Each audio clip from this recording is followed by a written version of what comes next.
And welcome to our fourth episode of Podcast for the Recently Deceased. I'm Nate Roberts, I'm Rodney Godek. and this is our special last episode of Just Audio. Yeah, Um, it's gonna be awesome. Absolutely. We're starting the first Tuesday of January. We should be Tuesdays at 8 on Twitch. This will be a live radio show where we encourage you to call in and chat with us about our topics from week to week. Also, we have a small little announcement that the first episode has been re-uploaded with the audio repaired. I'm not quite sure what happened the first time around, but it definitely sounds a lot better this time. So if you tried to listen to the first episode and couldn't get through it because the audio was so messed up, go back, re-download.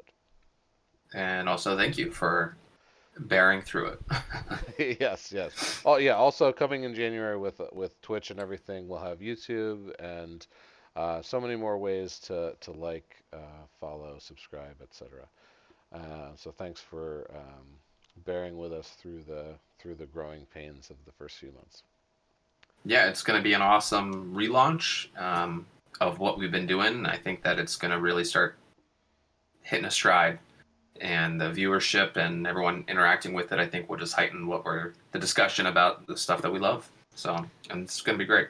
Absolutely. So this episode we're going to talk about lamb and black sheep, not Mm-hmm. not the Chris Farley, David Spade comedy, um, but the 2006 New Zealand horror comedy um, that introduced a lot of cool concepts.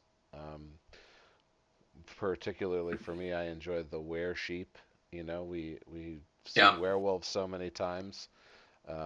Big fan of were sheep. Also like zombie sheep. Lots of different types of horror movie trope sheep. Yeah, whole litany of elements and kind of a unique take, including a random farm animal with unassumingly, and they play on that, and they really make it a lot about sheep, uh, Yeah, entirely. and yeah, the all the plots are about sheep in that movie. Mm-hmm. Okay. And I mean, and lamb is, sheep are the focus. Yes, they are. Very different movies, but let's kick it off with Lamb. All Uh, right. all right. So So, how did you first hear about lamb? so Because I think you told me about it. I don't remember, or I might have seen the DVD art of the lamb's eye, and then never thought about it after I saw the art. So how did you come across realizing we should watch it? yeah, for me, Lamb came to me. Now I don't watch trailers. I avoid them like the plague. Yes. As someone who like studies film, a trailer can give away way too much information. Mm-hmm. So I like to know like the name of a movie, who's in the movie, and and give me the log line, right? And I'll take that to the theater. Yeah. Lamb was a trailer I ended up seeing somehow, probably like a Facebook ad or something, some algorithm Mm-hmm. somewhere. And I love Numi Rapace, so I was like, okay, I'll watch this trailer, and I was very interested right away. Like Right. we just talked about Antlers last week, and it looked like a creature feature. Uh, little artsy, slow burn. Lots of great elements. So Like I was well very interested. crafted, Yeah, yeah. not So like a garbage trash mass produced type thing. It was a well crafted movie. yeah, from the trailer, I thought I'd be watching an art house creature feature, Mm-hmm. and The and art house part is accurate. It's still yes, that. yes, there's a Still creature. A24. So it's still all the same elements of making sure it's a highly refined piece of art, which is what they're known for. So that's still there. But the creature feature element, it's not that simple, or Right. it's just not We do in the we do traditional get sense. yeah, we do get creature, and we do get I would call it a payoff, but It's very small if that's what you want. But as far as like the story is concerned, we definitely the film does deliver. Hmm. Oh yeah, Um, no, it definitely does. It's just it's funny that we're talking about the two of them hand in hand. They're so diametrically opposed as far as filmmaking, what they're trying to achieve and what they're trying to say, and but they're both enjoyable movies. And so it's a fun thing. Like I think this showcases just the spectrum, and it's a really great way to just address that this can be good, but this can also be good, even though they're completely different pieces of art. exactly, and I mean in every way. There's the Yes. only thing that these two movies have in common is sheep. Yeah. Yeah. uh, So, all right. So Lamb starts off. We have this husband and wife. They're farmers, sheep farmers, lamb farmers. I mean, I don't know what the difference. Lamb, sheep, goat. They're all the same animal to me. Mm-hmm. I'm sorry if that offends people who know the difference. Uh, I'm sure there's farmers that are, mashing their teeth, but yeah, I don't know in the film, and they don't really talk about it, and we'll get about the idea of them being kind of out in wilderness and just living their life, their farm life. As far as income, I don't know what their product is, if it's milk or just wool or how that all happens, because for the most part, they're just isolated, going right, through the motions of what that is like day to day. They're birthing, raising, and seemingly doing something with them. I just don't know what it actually is. right, And right, it's not important. It's there. right. No, exactly, exactly. And one thing I loved about this movie was I think we went like, I know 15 minutes is an exaggeration, but it felt like 15 minutes without a single line of dialogue, Mm. and just some beautiful shots and Yeah. some amazing use of symmetry. Whenever he did like a farm, like in the barn shot, like down the aisle with the sheep Mm-hmm. to the left, the sheep to the right. Just some really excellent, art, if you will. Like this is just Yeah. like a beautiful movie for the first 10-15 minutes of just this couple farming, and they have very little to talk about because they live in the middle of nowhere in Iceland, and they don't have neighbors. And as far as you know, they don't have contact with anyone unless except for when they drive into town. Yeah. For whatever reason that they might have to do A, B, or C. They're self-sustaining.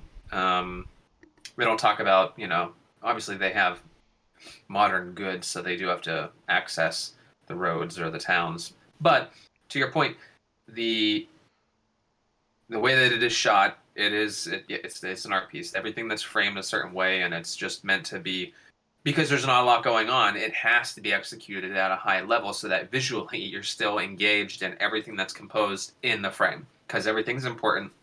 It's intentional. It's meant to just bring you in. We always talk about immersion. That's the way that they are primarily doing it. That has to be at a high level in order for a film like this to sustain your attention. Oh, absolutely. Um, So so the first bit of action we get is the birth. you want to just we'll run through beat by beat on this one Yeah, and just yeah, talk about how it's yeah. okay. I So yeah, and not to digress for our for our listener, uh, I I think we've kind of established that we do that, and I think we could do that. That could be our thing. We could just literally walk people through a movie. sure. So with that being said, we're obviously going to discuss the details of it. What we do isn't necessarily a review at face value. We review the movie and try to give you input before you go watch the movie. We watch the movie. We think you should be watching the movie, and we're just going to get right into it. So be prepared. Yeah, So it starts off and it's all slow. The thing that you hear, the first shot, is the breathing. right, You hear the creature unknowingly, but you hear breathing. You hear a presence coming on screen, or it's the one advancing the frame. It's encountering the horses, and then you see it into the barn.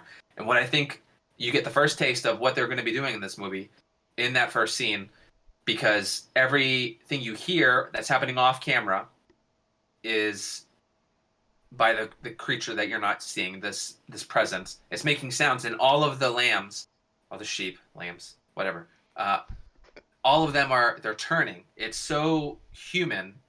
They are another character, and each one is reacting to everything it's hearing, and it's eerie. They seem like people. They're little animal people, and I feel like as soon as the film starts, like that's what they're saying. They are a character, and they're reacting like a person would, and it sets that tone. Like it's interesting to watch. It's like watching a documentary about the animal, and you're already kind of engaged. So the guy, there's breathing. They look concerned or distressed or a little bit questionable, and then you just see the one you come in and pass out, Right. and that's the whole opening scene of the film. So something that looks like it occurred, but you don't know what. You don't know what. Then we get the 10 minutes of farming, which the next action beat is the birth. Yeah, So they've birthed a few lamb at this point. and it's wild because they're really doing it. Numi Rapace Oh yeah, is actually getting her hands into birthing a baby lamb. It's crazy. I read about her experience doing it, and she said that that's. I don't know if she said that she lived in that kind of a setting, but they had done it with the people that were there, and they were all on set, and like that was a great experience to be a part of it because that's what part of the movie was about for her. And so yeah, she's in there, and that's what's happening, and everything seems fine. yep. And then eventually, well, in through a series of births, they birth this one, and they don't show you anything, um, but the husband and wife give each other a look, Yeah, like they're shocked. they have Something's wrong. something's wrong. The next thing we see is that we've got a baby wrapped in a blanket. You can't see its body, but it's definitely It's a baby sheep, seemingly. as far as we know, it's a baby sheep that they're taking care of in their home. Yeah. For now. hmm And life goes on for these two Yeah. for a little bit. Then we They're see that they're feeding it. yep, It's in a crib. They're developing the crib to put it as like to have their bedroom sort of as a little nursery. It's always undercover. right, It's just the head that's poking out. until it's not. Yeah. So I can't remember when they first show it now because like you get so used to it and that's part of the film too. But I can't remember how you come across finding or seeing the whole form. If it's way later, um, like I know Yeah, there's the. Is it before? It's obviously before the brother because it's it got to is be separate in before the acts. it's got to be before the brother because we don't see it for the first time when he sees it. hmm Well, in the film set up in acts, and I was noticing when I was watching it, or parts. I think I can't remember if they used to say part or act, but there's like part one, part two, and part three, where each one kind of has like an end note. And the end note of part one to me was, "This is a real thing that's happening. They're on board. They have Right. accepted that this is real, and we're gonna take care of it." Yeah. Um, Which is interesting, I like that they don't break the fourth wall in any kind of way with um or the disbelief is always suspended because mhm. they never have a conversation about what happened, right? Right? Or No, it's it, just if they do, it's never on screen. They never, she never accuses him of fucking a sheep, right? Because this lamb is right. Like they don't have the conversation. How did this happen? Like, right. like, you know, because your mind just goes to these theories. How could a lamb head, and I guess it's kind of down the whole left arm or right arm, one of the Yeah, the arms, right arm. Yep, right? yep. And then the rest of it is seemingly human. Yeah. So you have to come up with all these theories on how, and Right. that is never addressed by the couple. It correct, and they don't care. It's in the film intentionally puts you in a headspace where it's like this is just this just is. Right. much like they would be confronted when this actually happens. To them, this just happened. There's no explaining it. There's no way to understand. They can't do anything about it. But they're in a point in their life where they're susceptible to wanting to take care of something like a child. They don't talk about what comes to pass or what had come to pass later on, what we find out. But they're at a point where, well, what can you do? And as a viewer, what would you do? It, there's no good answer to this dilemma of this creature uh, falling on your lap. Exactly. Except, the answer that these two come to is, well, we're just going to raise it like our own. Well, they raise sheep and they would raise a child. Why wouldn't they raise this creature? No, the other options are kill it or let it live in the barn with the lamb's mother, Right. birth mother, which all seem insane. Right. Speaking of insane, They seem like the more insane of the three options. This one seems like the less of three evils, so in my speaking opinion. speaking of insane, we have like so the next, let's say, beat is as we see now, like the movie started with 10 minutes of farming, we now have like a series of raising this creature as a family kind of Mm-hmm. sequences. And every once in a while, we get this lamb that escapes the barn over and over to stand right outside their house and stare at the The door, mother. and Yes. the birth mother, and Yes. just you know um, Where's my baby? whatever the sound they make is, and just over and over, Bleeding, and I think, yes, is the word. Bleeding. yeah, yeah, and Yeah. she's not getting any sleep, and she's a little bit like off her rocker by the behavior of the birth mother. Yeah, uh, there's even a scene where they're walking with their the creature who they've named Ada.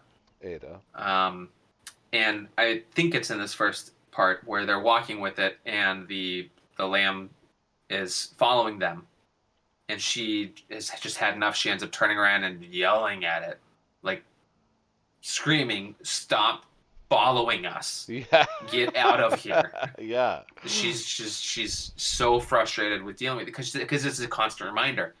That's my baby. That's not your baby. Right. And it's always nagging at her through the film, and you too. Like, and it's what can you do? What would you do? What would you do? And so what does she do? She takes it out, um, you know, puts a bullet in her head, and buries her in they have so much land, right? Um, and a really like emotional scene. Like this Yeah, isn't this isn't just like killing some random farm animal. Like she knows what she's doing is wrong, but yeah, but she wants to be a mom of quote unquote normal mom so yeah, bad that she's got to kill the sheep to get what she wants because the or not sheep lamb because it's not going to leave her alone. yeah. There's no other way that she can see it happening, and so she does it stealthily. She waits till her husband Ingvar is asleep. So Maria goes out. She the takes it out to pasture, and she takes care of it. And the shot, you see it the way they frame it. It's far away. You see creature or the lamb. You see the lamb, and you see her up here, gun pointed directly at it in this very um, just face forward type thing. Um, which is just stark. The starkness of the act of what she's going to be doing is evident, and it's too bad, but is what has to be done for her to try to have some semblance of real of moving forward and raising this creature, Right. that her daughter. Her daughter. Um, Yeah, So next we get a car pull up on a road. Hmm. Some hipsters get out and they open a trunk, and there's another dirty hipster in the back seat who they, or they're not the back seat, the trunk, who they pull out, throw Hmm. on the ground, and drive away. Yeah. Uh, so And the whole time I'm thinking this is like a potential bad character antagonist that's going to come and like go after their farm because there's no one else around and it's going to see it and it's going to cause a big problem, but I it's like it's going to drive something other than what ends up happening yeah I because felt he the ex- sneaks onto the farm. yeah he sneaks onto the farm. I felt the exact same way. I'm like, oh no, this is the beginning of like the whatever The conflict. the conflict. Yeah, this is about to Yeah. introduce it, and I mean there is conflict, but once again, this story It's is more yeah. of a human drama than anything Yeah, that it they. kind of subverts your expectations a lot with the way that it's done because you don't know. You see him hiding while she walks back from what she just did. He kind of has witnessed her do that, Right, and he's hiding in the barn. And then you don't even really you don't understand who he is. You just see that he's asleep now, or he's waking up the next morning, or whenever, right, um, and with it's covers and stuff in the barn. yep, and the husband Ingvar finds him, and they're brothers, and Hmm. this is the freeloading brother come to stay because he's run out of money, and has to hit the reset button as many of us do, you Yeah, know. and so you're just wondering. There's this tension. There's this thing that we've accepted Ada for what it is, and we want to see it work out. We know this is going to be a problem, convincing him to accept this. And Right. they do a great play. You mentioned it, I think, earlier when you talked about the corridor and the framing of the shot. You see Ada at the end of one of the the paddocks inside the barn where the other sheep are. You see her standing there for a brief moment while he's waking up, and he like looks, but then he doesn't register what he's looking at. Right, right. He looks back And and she's that's the first gone. time you see Ada standing like in a an overt way because Yeah, before it was always being held. right. Yeah. So we get this brother character. What's his name? Peter. Peter, yeah, And they he's just have dinner. They have a meal or breakfast. It's breakfast it's that morning. breakfast. Yeah. He's hungover or whatever from what his friends did to him, Yeah. and they're just gonna jump right in and not Yeah. say a thing about it. Yeah. Yeah. He sees it. He's like, "What the fuck is this?" Yeah, You're like immediately. right away. And Yeah, the brother's like, "This is my life. We're happy. Don't mess with us." yeah. Uh, Don't ruin this. This yeah. is a gift. This is happiness. Yep. We want a happy life together, and that's what this is. Right.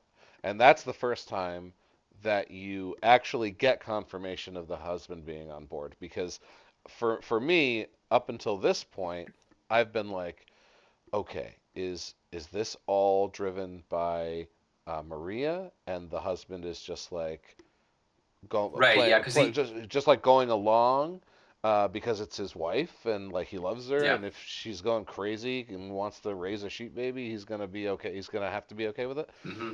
This is the first time we get like complete confirmation that the That husband he's on is board 100%. in. Yeah. Yeah, yeah, Yeah, he plays it really like almost like a traditional gender role where it seems like he's the husband. He's just sort of like in the background to what is going on in the household. You don't see his connection yet until this moment with the brother, where he says that this is happiness and this was the gift, and so you know that he's on board. And so then they spend a little bit of time with day to day activities where he's just interacting with the whole family, the brother Peter, um, and then the scene where he's antagonizing Ada. Like Ada comes out of the barn and he is like grabs grass yeah, from the ground and holds it out to feed her, and he starts like, "Here, sheepy, sheepy, sheepy," and you're really kind of upset. Like that's not yeah. cool. Oh yeah, We've all totally not. accepted this. What are Yeah, you doing? yeah, definitely not cool. And I don't know Because who. he still can't accept it. He's still not Yeah, okay with it. I forgot who caught him in that scene, but they were The definitely. husband It was Ingvar yeah, came up, and he grabbed Ada, and he's like, "What are you doing? Yeah. That is not okay. We talked about this. Stop." Right. And So he kind of says, "Okay, I'll stop." yeah, That night, naturally, he takes Ada and a gun, yeah. out into the middle of nowhere, and he's gonna do it, Mm-hmm. but something about Ada makes him not do it. I think she. Yeah, you don't know what happens. It just shows him wrestling with it. The gun's pointed. He's ready to do it. And then we just go back to the farm where Maria wakes up and she's looking for Ada because she's not in the crib. Right. And she comes out to find Peter is now holding her on his chest and they're asleep together. Right. And I'm pretty sure that is the end of part 2. You've now concluded, okay, all 3 of them are now on board Are on board because with this happening. right away, beginning of the next part, Peter's doing chores with her. Like he's got her Mm-hmm. riding along in the tractor with him, and Yep. they're all jolly. Um, Yeah, which there's a which bunch of that going on. Yeah. yeah, which is Being great. trying to be the uncle figure. Hmm. um, and so I guess the next hurdle doesn't come, or the next part that the next beat, as we were saying, is the sporting drunken night that they have. Right, That's the right. next part that really drives things out. And so they're all watching. I don't even know what sport they're watching. Handball. That's what they're watching. Handball. Yeah, so Um, they're drinking and they're having a great time, and they obviously have history. We don't know their history, right? Something we missed from Act Two. That we they reveal Ada's the original child's death at the very least. They didn't really say like what happened. Um, mm-hmm. Peter did Peter make mention to the? There's something like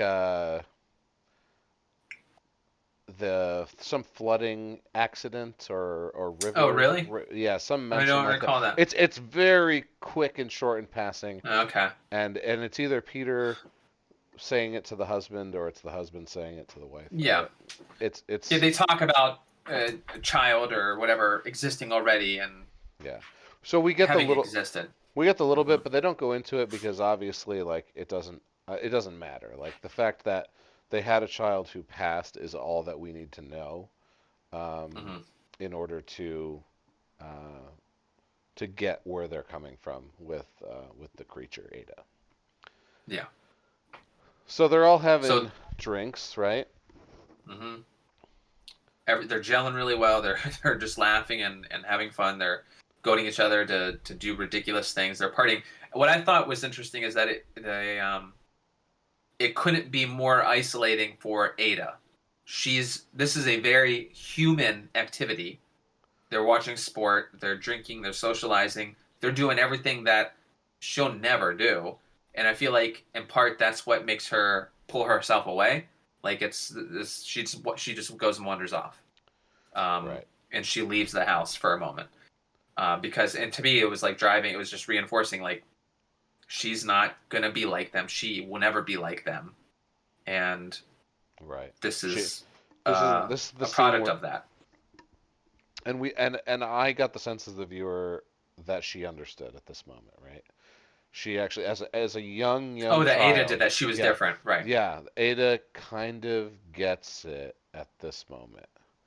Hmm. Um, And this is so she leaves and she goes out, and this is the next time that we hear the breathing. right, right. Where She she goes outside. encounters, The dog, I think, accompanies her. And the dog, they're both freaked out. The dog's barking, and then the dog runs off right, screen toward, and then you hear it whimpering, right. whatever off screen. It's taking care of the dog, and she runs back inside. She runs back inside. She doesn't go to whatever this thing is. Like No, we don't she know what it runs from it. is, but we kind of have an idea of Right. what it We just might have be. it's whatever is driving this to occur or some presence. We don't know. Yeah, Nothing is explained. You can there's no reason in even thinking what it could be or couldn't be. It's just a thing. yeah, Um, so yeah, so she's gone, but there's more stuff going on in the party. They're getting drunker and drunker. It yeah, goes higher and higher as far as them getting really inebriated, yeah, and then it comes out that Peter is really, really into. Either has in the past had an interaction with Yeah. Maria, or he definitely is ready to continue or to do that now. It seems like Yeah. he has in the Right. past. So Ingvar is so drunk that they put him to bed, Yeah. so Maria is just being a host and kind of putting Peter to bed, and Peter Hmm. starts making moves. I think it's in the kitchen, or he actually might have got her. No, no, it definitely starts in the kitchen, and then they get it into his bedroom somehow. Yeah, where she sort of like makes an expression like where she's acquiescing and she's like, okay, we'll do this. And then Let's go back she here. locks him in his room. Yeah, the pantry, I think, or one of the Yeah, other yeah, attachment things. She does embrace him and kiss, and then she's like, "Get out of here," and yeah. she gets rid of him, lets him But sleep it off. but there definitely was a history. Like I feel like it happened before. Definitely happened before while she was married to Ingvar because Peter's expectation of this is just gonna happen. Hmm. Like Yeah, if you cheated once, you'd cheat again kind of attitude, not so much as like we had a fling before you met Ingvar. right, Maybe I can make this happen. I right. definitely felt like Peter expected a reciprocation. Yeah, Uh, yeah. yeah, I think that was made clear, and he tries to. Um, I didn't. I believe he mentions that he saw what she did um, with the other sheep. That she killed that sheep. right. Ada's mother.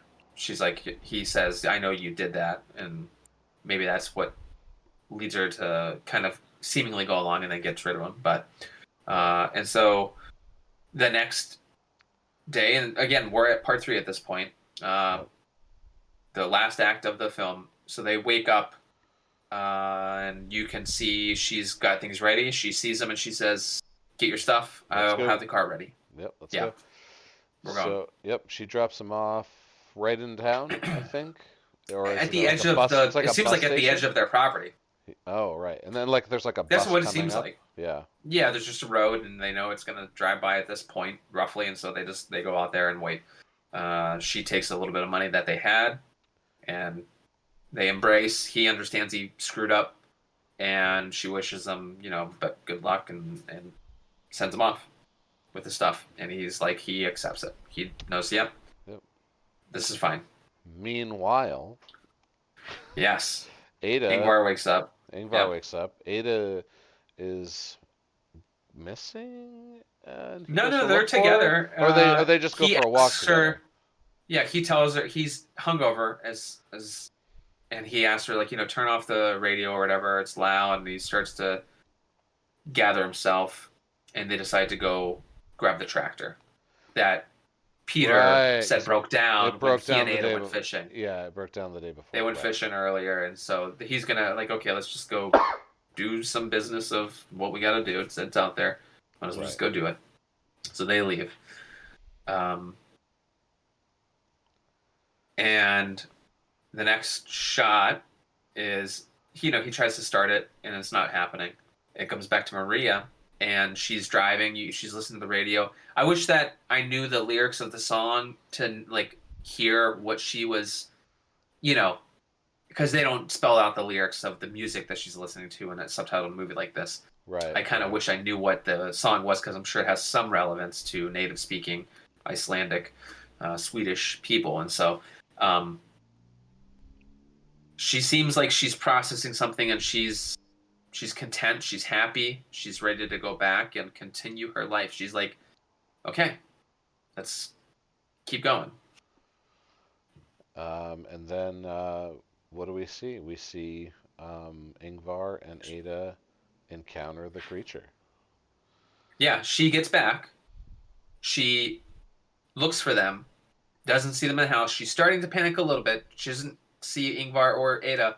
She goes outside, and then we hear the The gunshots. gunshot. We hear a gunshot, and you see her freak out, and then it just cuts Yep. to the reveal. To the reveal. The creature standing over Ingvar. Ingvar clutching his neck.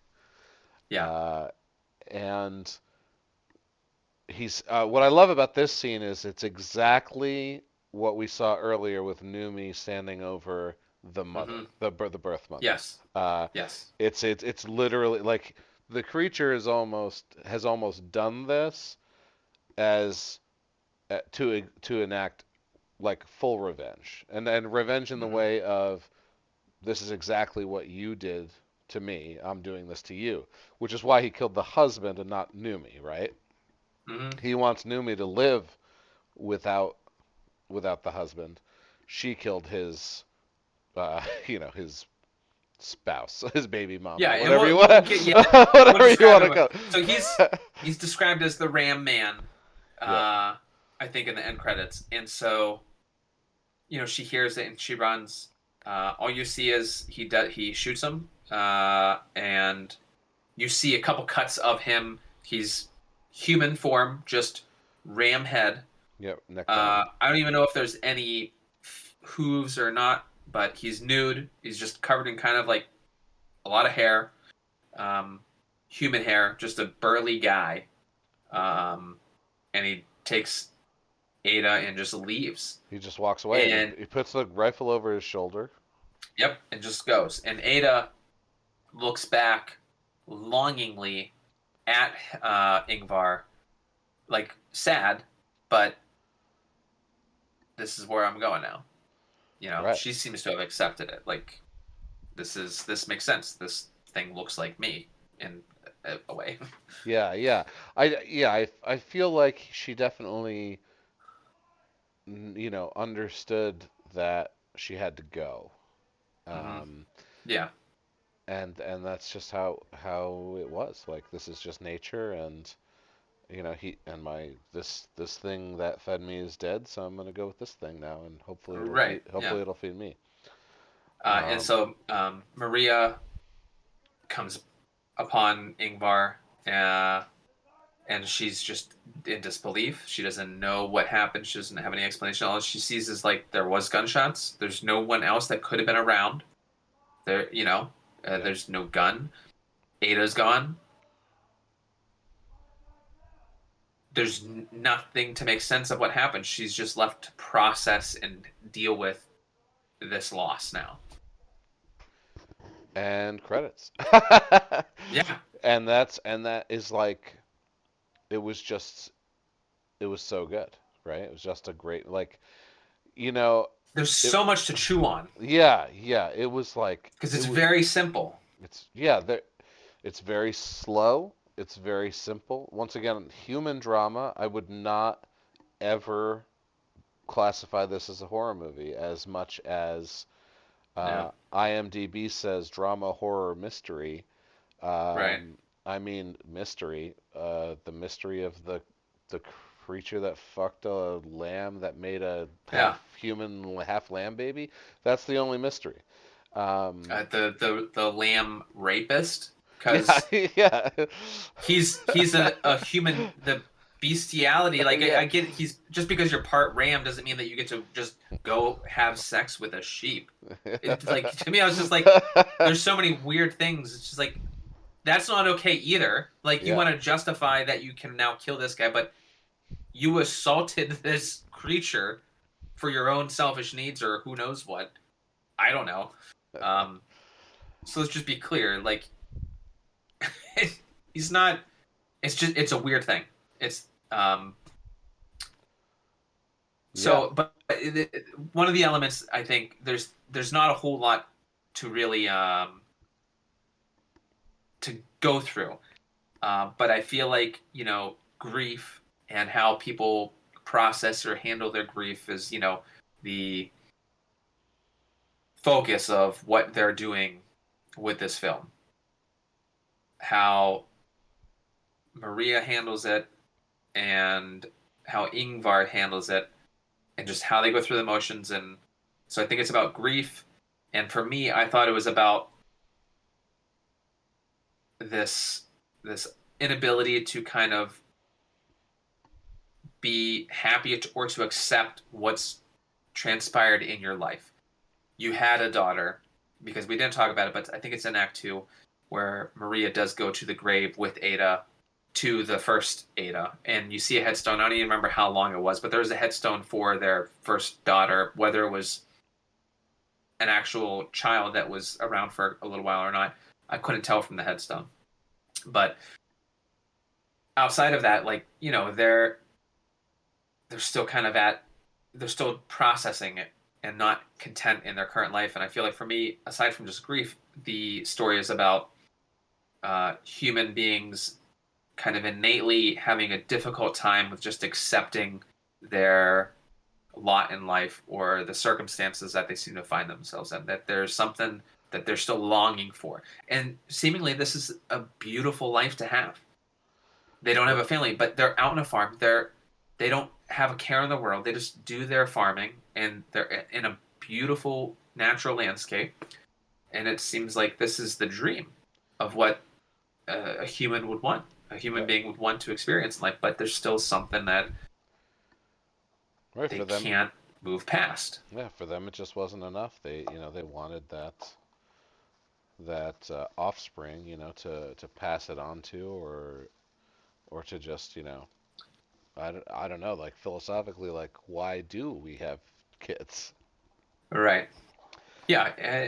And that's what I think is enjoyable about it because you can kind of, you know, you put yourself in their position as a viewer, you kind of have to, and you just wonder, how would I handle myself in this situation? Everything that they did, I think that I would have come to the same conclusions. Those are the natural things that you would do. I'm not going to kill this thing. I'm Right. not going to let it live in the barn with other lambs and be on human legs and arm nursing underneath a ewe, for milk until it gets bigger. And then what's going to happen when it's an adult site? It just doesn't make sense. That could never happen. That's preposterous. It seems much more reasonable of all the options to bring it into your home and to act it as if it's just the way it is. So, I I and then agree. everything else is just, it's what would happen. Yeah, I agree entirely. I think that's what was so good about it is how, fantastical the situation was and how realistic the movie is. Mm-hmm. Because you don't disbelieve anything. Besides the miracle birth, um, Right. everything in the movie kind of just makes sense. It's extremely like real, Yeah. and that's definitely one thing I enjoyed about it. Yeah. I mean, I liked the structure of it. Again, the way it was. Yeah, like whenever I was taking notes, I was just thinking like it's an idyllic life that they seem to lead. That there's this discontent, and they talk about it. We didn't get into it in that first act. We're still quiet before they encounter um, the birth of Ada. They have the conversation at the table where Ingvar mentions how someone's discovered that time travel is possible, and she says, Right, "Oh, well, what right, would you do?" Um, or something. He's like, "Well, it's theoretically possible. It's not that it is possible." And he is talking about, well, what happened in the future? What could the future bring? And he says, "I am happy." They're talking about being content or not. He's come to terms already with the death of Ada. right, Um, and she says, "If you can travel to the future," which is what he's thinking about, he's moving forward. She is not. She talks about, well, if you travel in the future, you could also travel in the past. And it strikes that immediate note that you can see they are at different points in their stages of grief, and that's what, if it were up to him, perhaps he wouldn't have brought the child in. He might not have been at a point where he wouldn't have, right. but she very clearly had to. Which once again, like maybe it was it was probably purposeful that I didn't think he was on board until he has that conversation with his Yeah. brother.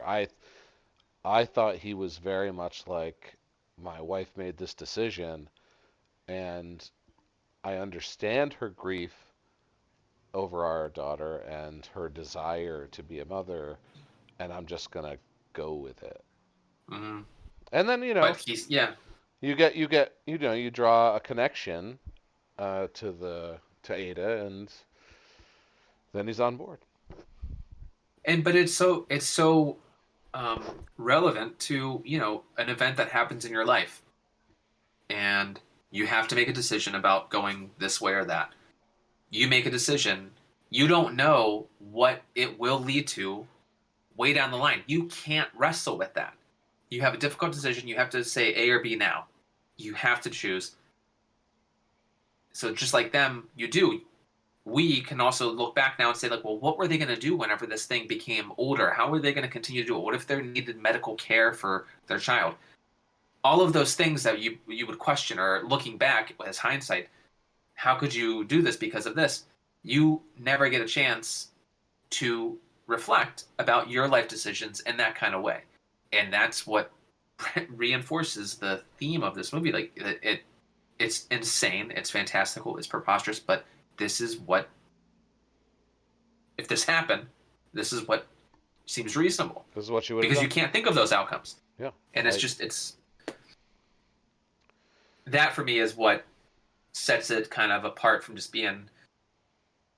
It's a very interesting dilemma and about choices and grief and the results of your actions.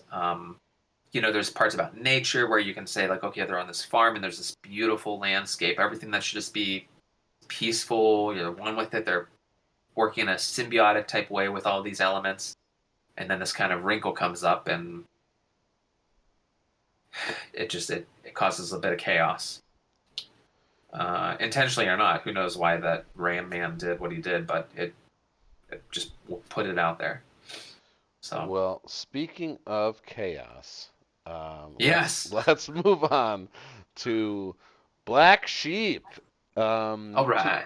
2006, New Zealand, written and directed by Jonathan King. Um, if you haven't seen it, you definitely should, especially if you're a comedy horror person. This is definitely on the list of must see in the horror comedy genre. Um, Yeah. so how do we want to start this one? I mean, this one is it's interesting. It's I feel like the comedic element is the primary focus. It's just there is a horror element setting that the comedy is taking place in. You know what I mean? I agree, but I also think that the environmentalist side wasn't so much like ham-fisted for the sake of comedy. I feel like they actually were trying to make an environmental statement. Like, yes, it's Sure. the whole movie's over the top, and yes, comedy was definitely the focus. But I actually think that the environmental side to the story was purposeful and was probably Hmm. the main reason that one of the guys who made this movie made the movie. Okay. Maybe That the seems writer. fair. um, because I mean, they really focus on it. Yeah, With it's the whole impetus of it. Farming in general, how genetic engineering and modified type human alterations to the farming landscape have ripple effects, butterfly effects, if you will, to what occurs. And this is like an extreme example of the what do the people usually say? Uh, one of the like alarms or things to be careful of or aware of or leery of when you play God, so to speak, with these kinds of technologies. So sure, I'm on yeah. board with the saying that that's their their belief and how they feel about that impact is a part of the movie for sure. Yeah. I agree with that. Also, the New Zealand accent, is always Hmm. great. Always great to hear. All local actors. You know, Yeah. everybody in the movie, has that kind of cheeky cadence to the way they Yes. deliver their lines. So that definitely helped.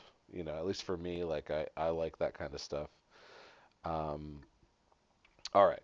So what do we got? It starts with the two main characters, I guess, when they're kids. Yeah, as children, you just see it's this stage that they obviously have a different um, comfort level with farming and being sheep farmers, Right. where the older brother, Angus. Angus, uh, he goes and mutilates the one Yeah. and wears the skin just to scare his little brother. And, not only to scare his little brother, that was his little brother's like pet. That was Oh yeah, yeah, yeah, yeah, yeah. that sheep wasn't just a part of the Just any herd. sheep. Yeah, yeah. So that I thought that was very interesting too. Like he's actually just torturing his little brother Yeah, just a instead of just traumatizing trying to event. scare him. Yeah, the traumatizing event. So the next time we see the the younger brother, which is the next like scene 15 Yeah, years it's the later, next scene. he's in a He's in the taxi he's in the coming back to the farm. surrounded by sheep, having a Yeah, massive panic attack in the back seat of this taxi cab. He mentions that he's in therapy right away. He's obviously having a panic disorder or some kind of panic attack, being surrounded by these sheep. What do we assume? Hasn't been back to the farm since he was a kid. We find out that yeah. he pretty much left right after that incident with Angus. He said that the Hmm. last time he was at the farm he was 10. Um, uh, Right, and so we all that they're doing is he's coming back to resolve whatever dealings with the farm with his brother to like either get paid out or his ownership of it because now Angus is going to be taking care of it or running it, and he just needs to like tie off the loose end and absolve himself of being involved with it. I think is the right, whole reason that he's coming back. right. And when he gets there, he plans on it being so short and sweet that he tells the cab driver to wait for Yeah, yeah, him. just a quick formality. Yeah, he's gonna walk in and be like, "Hi, older brother, give me my check and get out of there." Yeah, I've find me out. Yeah, See ya. he definitely expected a little more, which we'll get into in a second. So simultaneously, we have uh, the older brothers setting up for some kind of event with Hmm. potential shareholders or investors. Right, of what he's trying to achieve now with this new technology or whatever he's oh, it's a new breed that he's making Right, that's going to revolutionize the sheep farming industry. right. And so he's got to pitch it. It's a pitch, and he's going through the beats of I'm going to say this, and then you're going to do this, and they're all like, okay, Okay, and then he makes them like we mind did flip. it. So then we Yeah, and then we have these two activists who are trying yep. to expose the experimentation. So they're sneaking into the lab. So we have like three storylines going on, right? We have the return of Henry, we have Angus and the shareholders, and we have the two um, activists. Activists, Grant and Experience. Experience. What a name. And I mean and the tongue-in-cheek jokes and once again I think the accent helps or the cadence in the accent helps the jokes Hmm. when Experience introduces herself to the main crew for the first time. She says or like what's your name, and she just says Experience, and the Tucker, I think it was, the farmhand goes, well, it certainly has been. Yeah, and for me, that's my takeaway is just really quips and wittiness of just the dialogue, and that's the best part of it. Um, Outside of I guess the puppetry and the gore and the things like that, Right. those are the two highlights of it for me. So needless, I watched it 15 years ago when it came out, right? Yeah. 2006. So Hmm. I watched it again, literally last night, prepping for this episode. Yeah, I watched it last week to catch up. Yeah, during the opening credits, visual effects by Weta Workshop. Yeah. I'm like, oh my god, because Hmm. I didn't remember anything about this movie except that I liked it. Yeah. And as I'm Yeah, I just watching, remember, yeah, just over the top type stuff, and similar to like a Tucker and Dale type yeah, versus sure. Evil type thing, where it's like, okay, there's gore and a lot of comedy. I don't remember a whole lot else. That's it. Right. So last night watching it, after seeing that Weta line, You were thinking about it the whole I'm time. like, oh, look Yeah, at me like too. I was really paying attention to the puppetry, the animatronics, and the gore, and Yeah, it was all excellent. for sure. Excellent. Like, It was a lot going on, a lot th of just traditional yeah, special effects. there are big budget horror movies coming out today that look worse than Black Sheep. Yes. That's so. Yeah. So you should all be ashamed of yourselves, whoever you are in Hollywood, making these terrible, terrible movies full of bad CG blood, when it's so easy to just use practical effects and make it look good. Hmm. Yeah. So yeah, you're right. I remember watching, seeing that whenever did the rewatch, and I was focusing on that element of the film the whole time I Oh, was watching it, for sure. oh, and it was so good. I mean, a little cheesy here and there, but for the most part, Oh yeah, it was excellent. Um, so we get for what this. it is, because it's not meant to be taken as like you're not supposed to have the takeaways like we did with Lamb. This Yeah, yeah, is have fun. I'm This is not. have fun Yeah, the whole time. I'm not turning on Black Sheep to like think about my life, Yeah, which I certainly did during Lamb. yeah, yeah. um, So yeah, there's the three different kind of character arcs as far as Angus, the younger brother, and these activists. And I think what happens is the activists steal some of the bio waste that right, they're going to throw into the awful pit, right, and that's what gets the ball rolling, where they're discovered. But Grant does escape with it, the being tracked down, but he drops and it breaks open, and and it's what comes out goes after him. yeah, it's like a zombie fetus, a zombie sheep fetus. Yes. It bites him, and this is where this is so definitely zombie sheep fetus, and this the sheep as they get infected. I feel like zombie sheep is the best way to describe them, Yeah. but the humans that get bit definitely not zombies. These are more like were sheep, Yes. which you get werewolves, but you never get were sheep until this movie. Yeah. And I think there's three of them. There's three of them in this movie, Yeah, if I because there's remember correctly. Angus by the end. There's Grant. Yeah, I'm trying to and think of the third. Oh, well, and Tucker. Tucker technically, I Yeah, guess, well, because he yeah, goes through the the head shaking and yeah. turns into it. Um, so, oh no, no, no, there's way more than that because the party. Oh yeah, they Yeah, all the ones get bit. yeah, Yeah, yeah. All the ones that get but all the one, the concentrated animatronics or big puppets where you see a lot of effects right, are those characters for the most part. You see the evolution of them turning into something more monstrous, more detailed, yeah. where they're not in the background of a shot for the most part, And of course, it was like some of those other people are. only the ones that didn't get eaten, right? Yeah, That turned, right? The ones that just got maimed and ran off. and Um, it's neat to think about. A film would normally be like, okay, we're gonna do zombie sheep, and then another film would be like, we're gonna do a were sheep movie. And they're like, we're gonna do both of those things. Yeah, yeah. Our disease or our genetic enhancements are gonna turn sheep into zombie sheep, but they're gonna turn people into were sheep, because you can't turn a person into a zombie sheep. That just doesn't make sense. And again, it wasn't their intent. He was just trying to make a better version of sheep for farming to profit off of it. But Right. So Angus is definitely an unintentional villain. I mean, he's a yes, douchebag. He's a super douche. yeah, Um, but definitely not the bad guy. it's Where the scientist the that's really starts yeah, to do the creepy stuff. Yeah, yeah, the she scientist is can't. definitely Yeah. the bad guy. All right, so he's bit.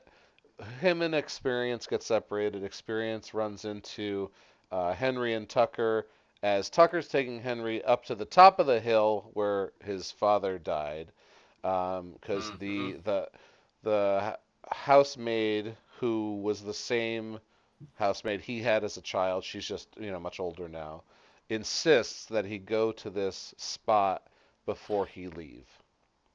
Right, Um, to process whatever. Yeah. right. So they come together, and then they just get attacked by some were sheep, because apparently because this not were sheep, zombie sheep, the fetus, after attacking Grant, has crawled to To a pasture. to a Yeah, pasture and started to and infect some found another regulars. sheep. Yep. Yeah.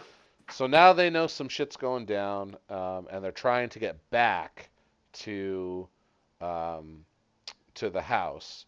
And of course, their car goes off a cliff because the Oh yeah. zombie sheep can drive, Do you which remember? It was like a Groundhog Day type scene yeah where it's driving it like yeah that, it and was it's a steady shot the whole time. The yeah truck, you see a sheep in the driver's seat, and it yeah just follows it. And I'm like, this is gonna be a weird effect because I couldn't remember. And I'm watching it. I'm focusing on the sheep, and it gets closer, and then it crashes and it completely smashes it, and blood shoots out. It yeah was a great effect. Like I think they were just like, let's hope that it stays where it needs to stay for this effect because we don't want to do this again. yeah We yeah don't want to throw another truck off the yeah cliff. we can't buy this same blue crappy truck. But yeah, uh, it was um really satisfying crunch and splat to that sheep's death. yeah, and definitely I felt like a direct homage to like Groundhog's Day or not Groundhog's Day, like Caddyshack with like the gopher, like this the sheep Yeah, was like so animated and just like shaking its head back and forth. yeah, It was so wacky. It was probably like the goofiest moment of this movie, if there was one, the sheep driving the vehicle, right? sure, yeah, Uh, After that, the horror comedy is still, it's still always like on the edge of crazy and wacky and zany, but like that was the only moment where it was kind of maybe too much. uh-huh. It's still fun to watch, which Yeah, is I oh, it's think the what yeah, they're like. Yeah, we're gonna do this because this is just gonna be really cool. yeah, absolutely. So now they're on foot. Um, and then what do we get? What happens next? Probably goes back to Angus and During that, Tucker does get bit. all right, Tucker gets bit. He does get bit, Oh, and he sees his foot is bothering him. He can't keep on the same rate, and he takes off his boot, and you see it a it's hoof. a hoof. Yeah, And so so I bad. think that's where then Henry and Experience venture off on their own for a little bit because he I can't keep up. no. I think that this is where they because they're on their way back to the house. They come across the lab. Yeah, I know, but is D- Tucker with them at that point? He's still with them?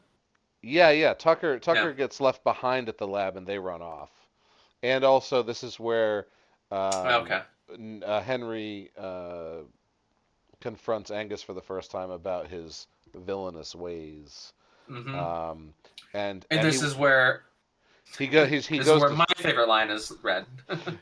he goes to shoot Experience, but he stands in front of him, and they back away together, and Right. that's when they get separated from Tucker. But yeah, your favorite line, go for Yeah, my favorite line. So, experiences says the sheep are revolting. Angus says, "Aren't they?" it, aren't they? Which is a multi-level joke, Mm-hmm. because later we find out some fucked up shit about Angus. Um, Yeah. and I think I have a theory that he was like this all along. That this was Yeah. his behavior at the end of the film is not new behavior for Angus. I think he was always this way, and we'll talk about it when we get to Sure. it. But yeah, it's there's one-liners like that throughout the whole film that make there's like little rewards for sticking through and watching the absurdity, which isn't ever tiresome. It's just it makes it more enjoyable as they come because you remember it and it's hilarious. It's well delivered and I think part of it is New Zealand accent. It's just there's a certain comedic uh, quickness or pace to it that's just more enjoyable to hear when it's delivered. Right, right. I mean, you get it a lot in like some British comedies too. I feel like Hmm. um, It it's seems more wittier. yeah, yeah, yeah. Exactly. It's whether it's the quickness or the fact that it's super dry, like which is Yeah. humor that I like. Uh, so anyway, so they go off, Experience and Henry, Is and this where they escape into the awful pit? in Y- in y- the tunnel. yeah, they get surrounded at the awful pit, and they end up falling in. But Hmm. also this is where Angus, who has been bitten on his hand, uh, goes to goes to finish setting up for the investors and starts to give that Hmm. presentation. So we're Hmm. advancing these two storylines here. Grant is somewhere and has Continually, things are happening. You see, as the gradually more and more prosthetics. yeah, more and more sheep-like, but man-sized, right? Or actually even Yep. bigger than man-sized. All right, so they fall Yeah, in his this. face is all growing and he's getting the teeth. He's getting weird um, facial structure. I think his nose is already starting to change a little bit. Yeah, and okay, so before we follow Henry and Angus, Tucker, the scientist reveals Tucker's hoof and has a theory about the cure, which is just some amniotic fluid from these sheep fetus vats that they have. And so she injects him with it, and he does some shaking and some Yeah. accelerated camera work, and he turns back fully healed into human, and passes out from the experience as the villainous doctor says, "You stay right there. When I get back, we'll run some more tests." Hmm. Because now she feels like she has a guinea pig. She wants to try and replicate what had happened to him. Oh right. Okay. So I'm pulling up the plot synopsis because there's a couple beats that I couldn't remember the timing of it. Um, Grant is the one that ends up biting Angus Ah, okay. on the road. He sees him and he's, "What are you doing here?" There's a couple lines in there that I remember were really Oh hilarious yeah, because it's environmentalists talking to this guy. yeah. That dialogue was good when they run into each other. Yeah, it could um, be more different, and they play that up. But yeah, he's the one that does the bite before this other stuff starts to happen. right, right. So he's all right. So Henry and Experience are by the awful pit. They're surrounded by sheep. He's panicking. They fall in. Uh, it's just a disgusting gore fest down there of dead sheep, failed experiments that they've been throwing in this hole Hmm. for who knows how long. They try to escape. They find a hole they have to crawl through. Um, Earlier in the film, Experience used some like guided meditation to calm Yeah, I am a Henry tree. down. To calm Henry down, and now Henry uses it on her to calm her down because apparently she's claustrophobic, which we only get through context. But they make it. They're being chased Yeah, they by get out of the yeah tunnel. they're being chased by zombie sheep, and they get out of the tunnel and get a chance to regroup. Um,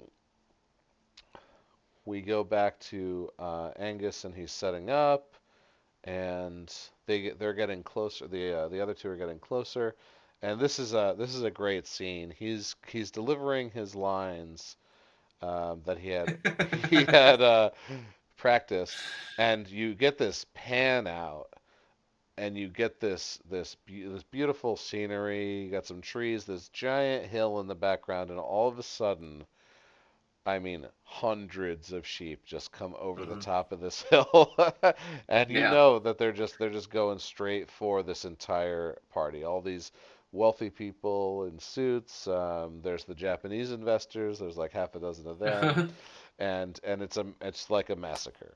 Of course, Angus gets away and escapes back to the house with Hmm. his prize sheep, which he does Yeah. unveil before this all happens. And it looks kind of weird. Looks like bigger than a Super sheep, fluffy, super like all fluffy. blown out type Yeah, yeah, version of a sheep. yeah.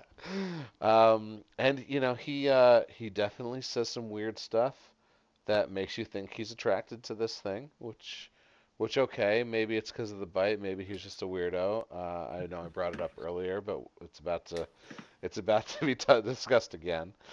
So he gets back to the house, and of course, And this is eventually Henry and Experience confront him there, or they yes, come in. they come in to find him in his underwear and a t-shirt, smoking a cigarette, and the other sheep just in the room. And Henry goes, "What are you doing in here?" He says, "You wouldn't understand." You wouldn't understand.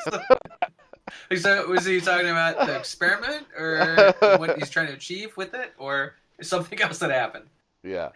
They don't Um, overtly say it. But we all know. yeah.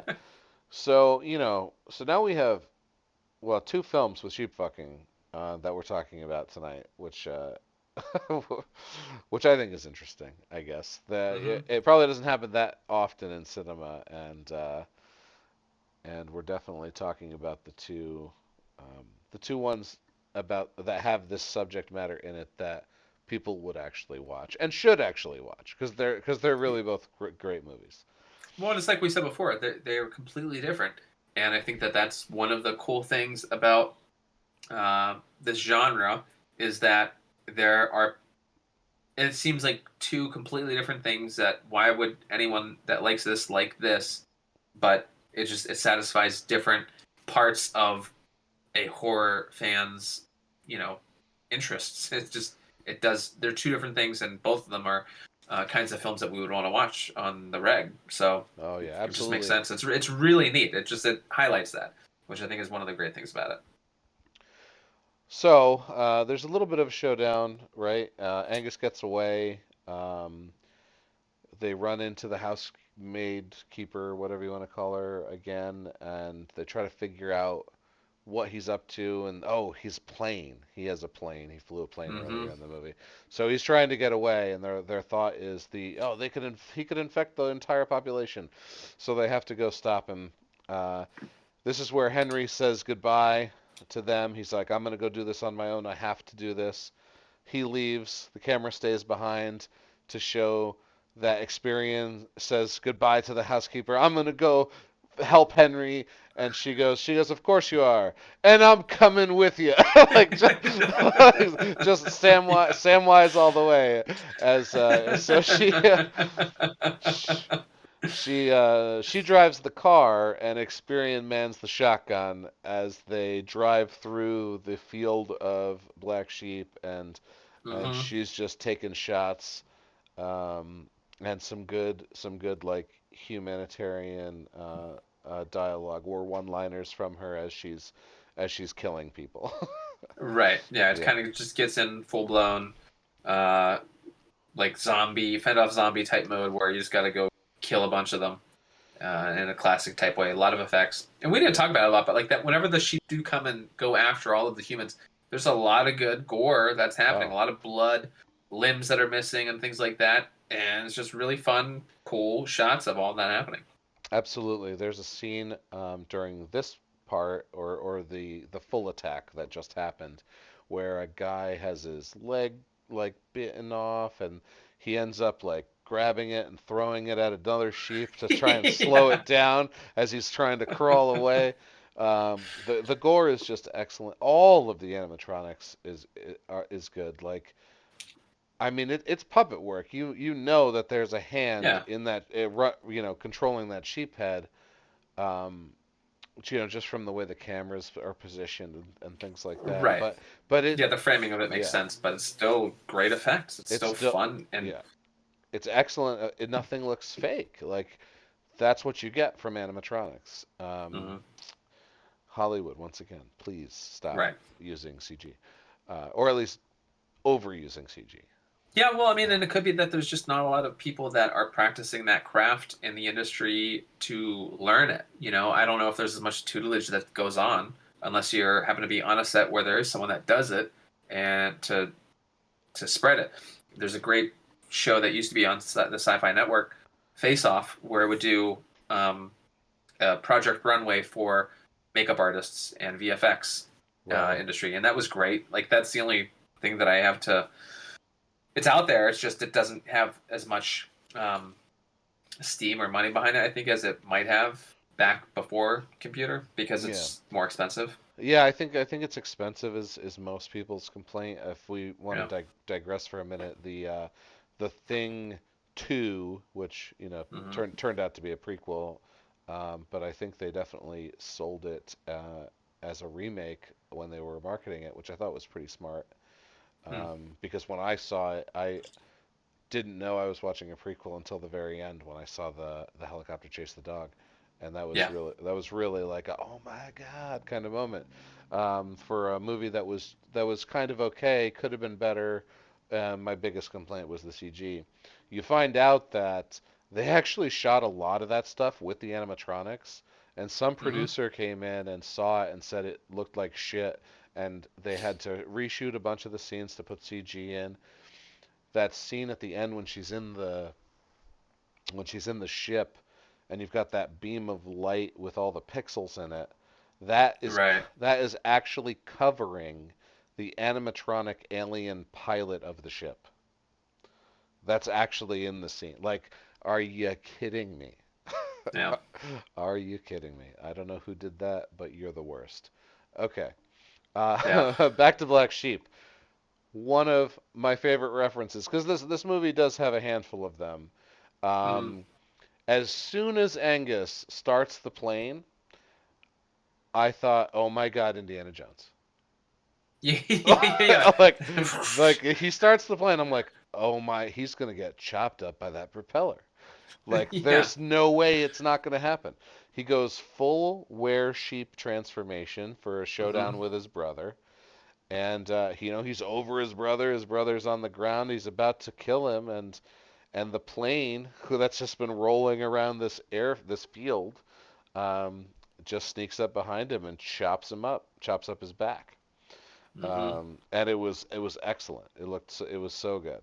Yeah, super cool. Like, and just the way it's shot, it looks like a good effect. Where it's like that's a stunt person.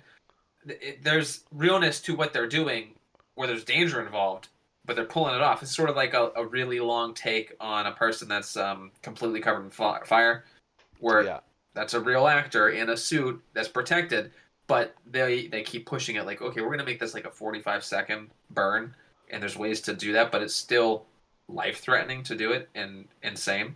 I feel like this yeah, was in effect done the same kind of way, where it's like this could be a dangerous thing, but they have certain ways to make it work. And the way it was shot too, it just had like the where it's in the foreground and the prop is coming, and you just see the light hitting it. oh It was really yeah, well done. yeah. It was excellent, and for for the climax of the showdown, so to speak, it was Yeah. very satisfying. Good scene. Also, just building on these great practical effects through the whole film. So comes to the wrap up. We get some really great like just comedy in general, right? Like the whole situation is hilarious. As Hmm. Tucker has his vat of amniotic fluid Yep. in a feeding machine. So they're not actually injecting it; they're sticking it in their mouths and pushing it out Yeah. Shooting it. yeah, like they would feed the sheep with this thing.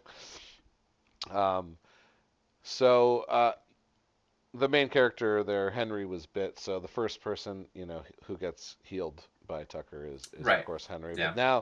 now they're healing all of the were sheep.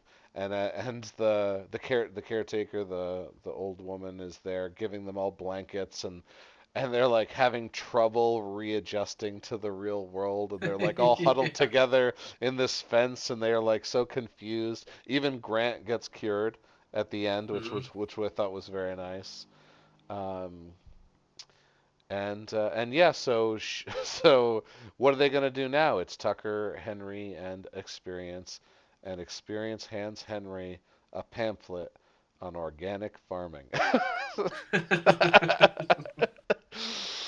um, So the one other thing that you didn't mention though is with Angus. After all of that's happened, he's kind of he's human again. I think they put it in him, and he's wrestling with it. So right. Okay, so he's he decides he wants to go back to the sheep. This is where this is his family. This is where he belongs, and he wants to take me. So the effect it comes up. and it lashes onto his cock, Yes, and yes. it's pulling it like taffy, Yeah. And then they just tear and him he's apart. just like ah, And then and they, yeah. it, Then they just tear him yeah, apart, and they're like, yeah, yeah, I did forget about that. they devour him. That was a great scene. I didn't think about it until just now, whenever you were wrapping it up, that was another Yeah, hilarious scene. yeah, that was good. Unnecessary, Yeah, but there's so many totally. things that are but it's fun Yeah, to put in it. yeah. I mean, the movie poster says it best. The tagline or whatever you want to call it: "Get the flock out of here." Yeah, it's super rewarding. It's just fun. Uh, Horror comedy movie that, out of all the horror comedies that you could watch, which there's a handful of good ones. I'd include this up there as one of the better ones. Oh, absolutely. I mean, what else is even in this genre? Like, I mean, Of in horror horror comedy, comedies. there's so many, but like, what what would you even put like Black Sheep into? Is there another like horde of animals that turn kind of film? Well, I Um, mean, there was always a ton of like just where there's an animal and something's happened with the animal, and that's driving the story. And it's yeah, just like that's the title, bats, eight-legged right, freaks, which yeah. maybe eight-legged freaks kind of. Eight-legged freaks, sure, sure. And then there's just regular zombie stuff where it's just humans. Right. And they've played like every angle. You know, you've got Cooties where it's an elementary school. Mm-hmm. Um, there was one I just watched recently that I thought was really good. I think it was Australian, where it was like kids on a field trip to a zoo, and all the humans start turning. I forgot what the name of it was, but it's definitely worth checking out. But yeah, so I mean the whole genre is great, but we've definitely put Black Sheep on the must watch list. Yeah. And if you come down to my IMDb theory about horror movies, it has a Yeah. 5.8. It's a 5.8. It's almost a 6, which is like the golden number Yeah. for a horror movie on IMDb. Which Lamb has a 6.3, which I mean that might as well be Best Picture with, Right. Yeah. with that high of a rating.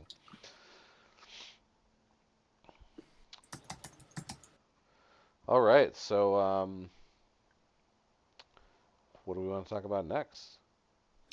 Yeah. In conclusion, yeah, those are just two great things. Yeah, Movies that have a farmland type thing. Oh, the other thing, that the honorable mention that I wanted to discuss. I don't know if you came across. You probably didn't watch it. I just mentioned it. That film Isolation. no, I don't Do you think I've remember me seen it. telling you about it? Yeah, I sent you a link to its page at some point. It's just a farm horror, isolated farmstead where cow farming is the name of the game. But like, there's an early scene of birthing a baby cow, and it's intense because it's like a baby cow, and like I won't spoil how things happen, but like something happens during birth, and they have to take extreme measures to save this cow. And I think that it's all real. I don't know. Doesn't matter. But like something is wrong with this cow, where there's like a creature um, inside this cow, and that it gets loose. But there's only like two people on this farm, and it's dark Ireland farm, and it kind yeah, of reminded me of each of these films in a different way. But it's a tangential watch that I would recommend alongside these ones. Is it's worth a sit through. It's not, I think, as good for different reasons, but it's worth watching.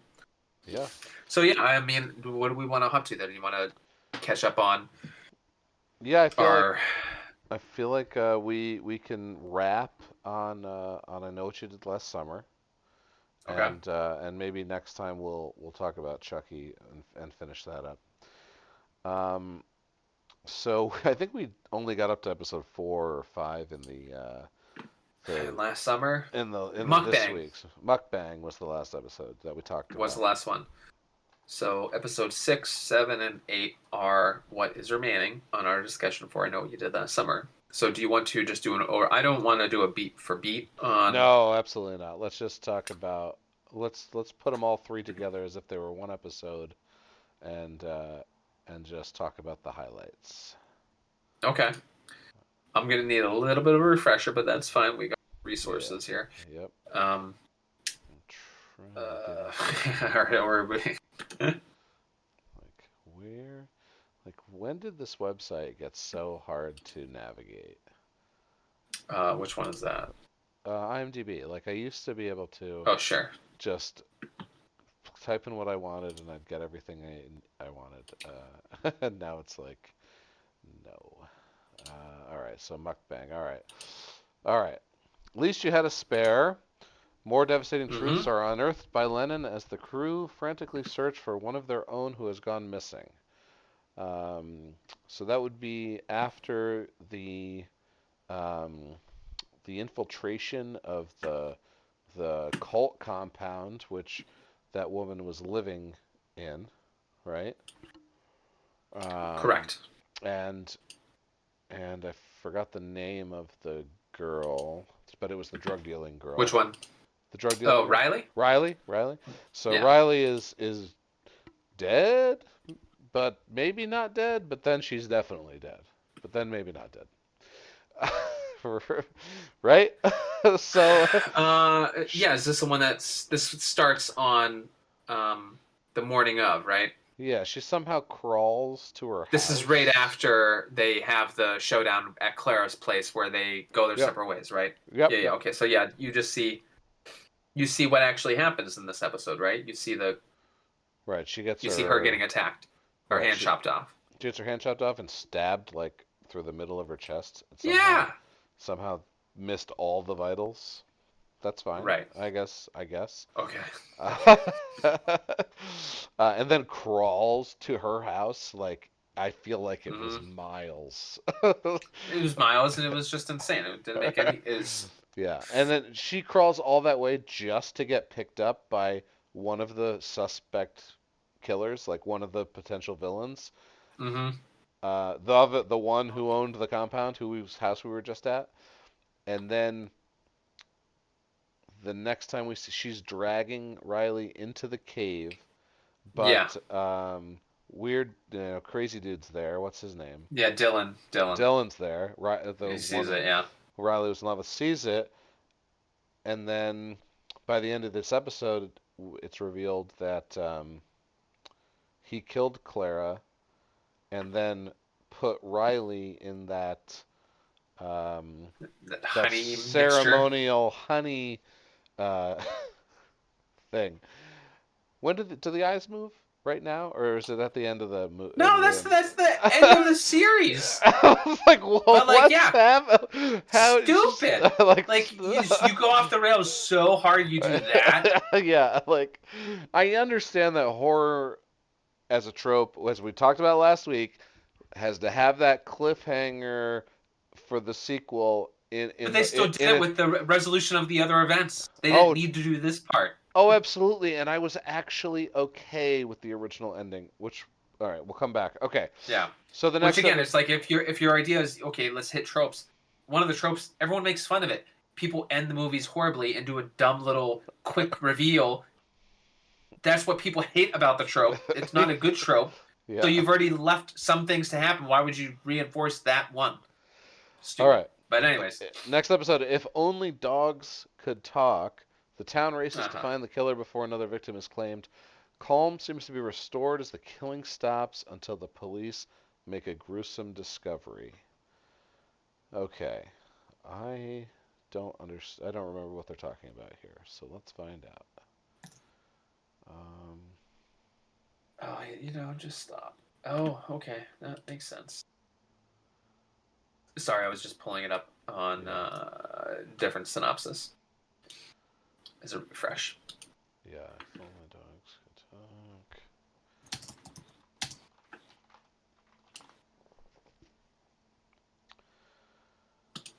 Episode 7 recap. Okay.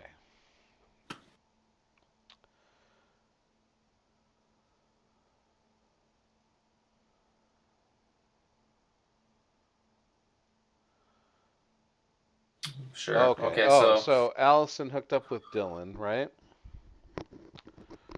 um, was that at the end of last episode, or that's at I the think that beginning of this one? I think that was at the end of That was at the end of last 6. episode, right? Yeah, yep.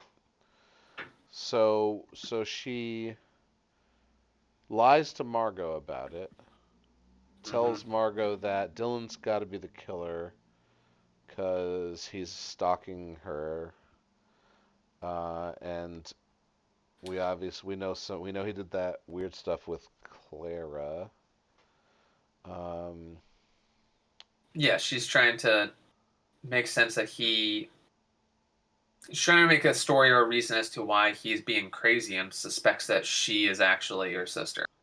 right, So she's just right, planting the seed in Margot's head that gets her off the hook because she's the one that confided in him. Yeah, hey, I'm actually Allison, right. Margot which was downs. kind of dumb because why would she do that? Yeah, Uh, she just felt vulnerable and wanted to not deal with it, but it's like you have to keep dealing with it. This is going to ruin everything. He's not going to be cool with it. He's already moved on. yeah. Margot just returned from a sabbatical at one of her rehab spas or mental health spas, Right. and Yeah, after the mukbang, the relapse, and all that, yeah, she left. Right. she's chugging down a tub of Cool Whip Yeah. when Gross. an intruder throws her through a plate glass window. Right. um, and runs away. Doesn't finish her off. Not the killer. Yeah, it just leaves. Yeah, Just it just happens. Right. And then you see Dylan eventually goes back to the station to confess to the chief what Allison told him. right. And I think Oh, that's the is that the close of this one? well, we also get Allison's mother is back and alive. Twist. Yeah, and as soon as yeah, which we talked about, that she's going to be a play, but I suspected a long time ago that she was the one doing it, but nope, Nope, she's she's not not. it. She's just back to tidy up some paperwork with Yeah. she wanted the like the Bible or something that the cult has, Right, that special Bible. and Uh, her ex husband Bruce is supposed to know it or how to get it. right. You should have told me our daughter died, she says to Bruce Right. in a And as soon as she sees scene. Allison, she's like, Allison? Okay. You can kind of expect, like, okay, a mother knows her daughter, but Yeah, also, um, no, there's they're identical, and after all this time, when you haven't seen them, you still know. I don't know. yeah. I am, but all We right. we also now know that Clara was married to Bruce. Um, Yeah, I think that they wrapped that up right. yep. Um, and how does this one end? I'm pretty sure just with Dylan going in, doesn't it? Dylan goes Like to with the him. cops. Yeah. Yeah, and he tells the chief everything. He just spills his Right. guts. Yeah, I don't think he gets into it. I think he says like you just see him going in, and I think it's the next step. The final episode starts with him Right, divulging everything, and then things really start to speed up and conclude. right. So the final episode, your next life could be so much happier. And all right, I gotta say that there's a part of me that was actually glad by the very end, the actual conclusion. Okay. Just because I like to root for the main character, even if they're despicable, even even if Yeah, they're it's insane how even if they she's the turn bad out guy. even if they turn out to be the villain, right? Like, okay, so if you haven't finished it yet, we're gonna reveal everything. Right. Then try to. So So yeah, Dylan is at the station. He's relaying everything, but he's coming off as just insane. He's going through trauma. That's what the chief thinks, that this is just the way that you're responding to it. And she's like she's just hushing him up. Like she's listening, but she's like, this is ridiculous and absurd. Um, and he just sounds ridiculous and absurd with the way he's delivering everything because he's frantic and kind of hyped up about it and loud and obnoxious. And so it's not the way to convince a police officer that you are of clear mind and this is truthful. It seems unreal. Right. So the showdown goes back to the compound where Allison We're gonna jump all the lives. way to the end. I Okay. mean, I mean, I are we? Yeah, no, that's fine. I Well, mean, yeah, more or less the chief starts asking around, but everyone, including Bruce and all that, like the chief doesn't believe it, and now you can already see even Bruce, her father, is already blaming. Yeah, Dylan's kind of crazy. Dylan doesn't. I can't believe he said that. Like that's insane. And there's a photograph that the chief has of Allison that she gives to forensics to try to corroborate what Dylan's right, saying. And so right, she takes that, and that's happening during this episode. right, But every step that the chief gets, they're shutting it down. they're shutting it down. Dylan is crazy. What I love about that is that it comes back with 100% match. The one that's alive is Lennon, because Yeah, the father was smart enough to switch the pictures. right. Yes, and we all know in police investigations, they rely on one photograph of an individual to do a Yeah, forensic test to see if this person is this person off of a zoomed in thing of a mole or whatever. It's yeah, preposterous, yeah. but that's this show. But well, that's just it too. Is like while the showdown is happening, we're every single other theory is getting shut down, right? Yeah. The doors are closing real So quick about what's yeah, going to happen, and I'm like, you keep thinking this, and then nope, this, nope, and the no, whole series has done that the whole time. yeah. And so when it comes to the showdown, we're like it's probably Dylan, but it kind of doesn't make sense for it to be Dylan at this moment because of things that we know Dylan did, but nobody else does as the viewer. But like Right. he's like the only suspect unless we're gonna pull a pull a theory out of Yeah. our ass or like a guess, um, and just happen to be right. So Allison's mom is at the compound. Allison goes to the compound. Dylan goes to the compound, Yeah, they're and together now, they're Allison and together now. Dylan, Allison and right? Dylan are together now. Because Um, I can't remember how Margot separates from them. Margot sends them there somehow. yeah, or did they get a text from the killer Yeah, about the mom being there? I think that's Margot tells them that yeah. some for some reason. Yeah,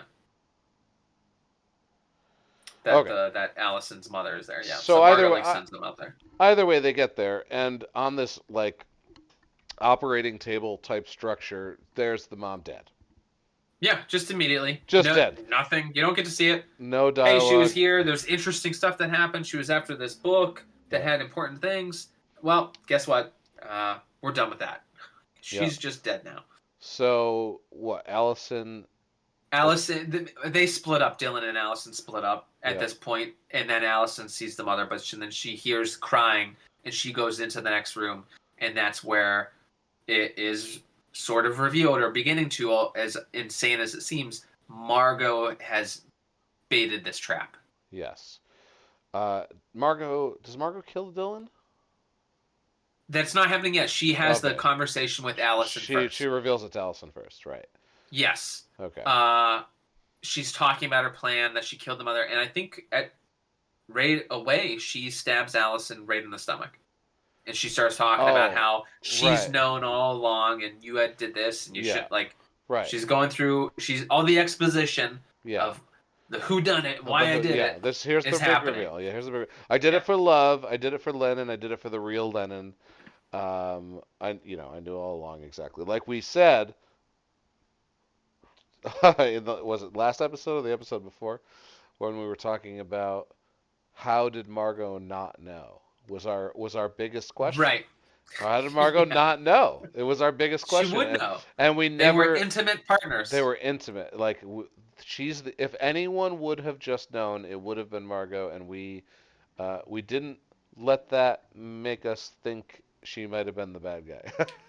But here's the thing, and here's why I think it's a ridiculous. There's two things I can see why I thought that it was ridiculous, why I would never have thought that, but I can also now convince myself here's reasons why it actually kind of does work out. Is it's little frail Margot. So you're Right. telling me that Margot is the one that set up these Rube Goldberg contraptions to kill Johnny and the coach at the Right. same time? And behead all this and run around, and then the hitch with the bulldozer or whatever that hanged the other Yeah. character. Well, Margot did all this. she is in So that's my great thought. shape, right? Sure, okay. The only thing that I thought then that could explain it is the wealth, the protection from the mother, and the security guard, her bodyguard that's always around, could be doing a lot of this with her or for her. And they That's did. never discussed. That's me hypothesizing Right. what would make sense for her being the person. It would only be if these other characters had a role to play in her masterminding of this whole thing, which is ridiculous, but that's the only way I can make sense of it. So the way it is. Yeah. Well, they do. They So do. They do reveal that the bodyguard assisted. right, yeah, the pushing and Uh, that. Well, how does she reveal it? Does she say like that he did such and such? they no. They. I I mean, mean, they don't spell out. they did it in like side flashes, side or side, little Right, flashbacks of him like putting a body in the trunk and stuff like that. right, Yeah. right. So like he was Um, definitely there. Like she couldn't do anything without him. The way the mom was. So he had to have known, and he was mhm. definitely complicit. Right. Um, And so it ends with her telling Margot more or less is just putting all of her feelings out there. right. What Oh yeah. she The best part of this ending, I think, is that obviously I was wrong because we've watched it so long ago. Didn't She didn't kill Dylan, right? No, no, no, no. Dylan is injured, and Allison is injured by the hand of Margot. Dylan comes up and confronts them. Dylan's not even injured Oh, he's at not. all. No, he's not. Margot more or less has pitted Allison with the choice. Once Because Dylan arrives, he sees it and he's going to expose it. He knows the real right, thing because Allison's already told him, and he sees Margot doing this to Allison, so he knows that she's the one that's done it, and he tries to expose it. He's got the gun on Margot, but the cop shows up. Chief right, Lyle shows up, and Margot starts running her mouth, saying, "He's did it. He did it all. right. He's done it all."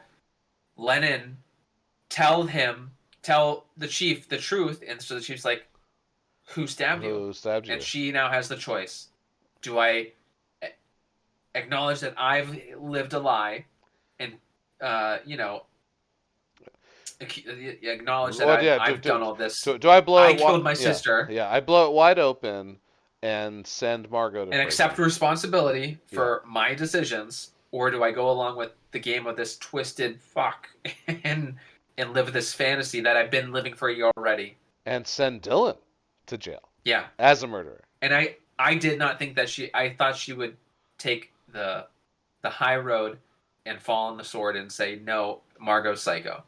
I was hoping that she would. That's what I thought should have happened, What's but crazy she is, doesn't. and I was hoping that she wouldn't.